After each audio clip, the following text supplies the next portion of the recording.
প্রায় ১০০ বিঘা জমির ওপর প্রতিষ্ঠিত বেলঘুরিয়া অঞ্চলের মোহিনী মিল। শোনা যায় অবিভক্ত বাংলায় মোহিনী মিলের কাপড় পরেনি এমন মানুষ কিন্তু পাওয়া যেত না। কিন্তু ১৯৮৮ সালে এই মোহিনী মিল বন্ধ হয়ে যায়।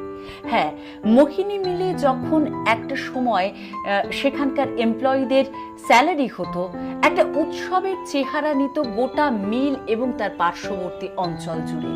কিন্তু আজ মোহিনী মিল একেবারে ধ্বংসের মুখে। আমরা কোনোভাবেই কি এই মিলকে বাঁচাতে পারি না? সত্যি এই ১০০ বিঘে জুড়ে এখন শুধুই অন্ধকার। সেখানে কোনো মানুষকে সেই অর্থে দেখতে পাওয়া যায় না। যারা কাজ করতে ইচ্ছুক সেই সমস্ত মানুষ ছড়িয়ে পড়েছে রাজ্যের বিভিন্ন জায়গায়। আসুন না আমরা প্রত্যেকে প্রশাসনের কাছে একবার জানাই যে এই মিলটিকে পুনরায় যদি কোনোভাবে খোলা সম্ভব হয়। আসুন দেখে নিয়ে আমাদের প্রতিনিধি কথা বলেছেন মোহিনী মিলের এমপ্লয়ীদের সাথে।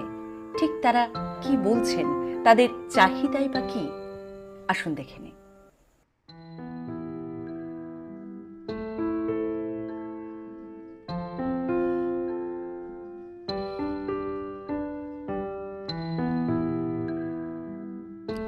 আমরা অনেকটা পথ আস্তে আস্তে একটা বাড়ি দেখতে পাচ্ছি ওইখানে। চলুন ওনাদের থেকে আমরা কিছু তথ্য জেনে নিই।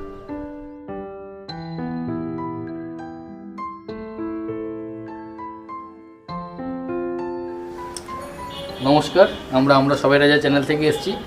আমরা মোহিনী মিল সম্পর্কে কিছু তথ্য মানুষের সামনে তুলে দিতে চাই। তো আপনার বাড়িটা আমরা দেখলাম, সেই জন্য এখানে এলাম আপনাকে জিজ্ঞাসাবাদ করার জন্য। তো আপনার নামটা যদি বলেন। আমার নাম সমীর রঞ্জন ভট্টাচার্য। আপনি মোহিনী মিলে কাজ করতেন? তো আমি মোহিনী মিলে অ্যাসিস্ট্যান্ট পারচেজে ছিলাম। তো এই মিলটা কবে এখানে তৈরি হলো? মিলটা প্র্যাকটিক্যালি তৈরি হয়েছে বঙ্গদেশে, বাংলাদেশের কুষ্টিয়ায়। সেখানে তৎকালীন ডেপুটি ছিলেন আপনার মোহিনীমোহন চক্রবর্তী।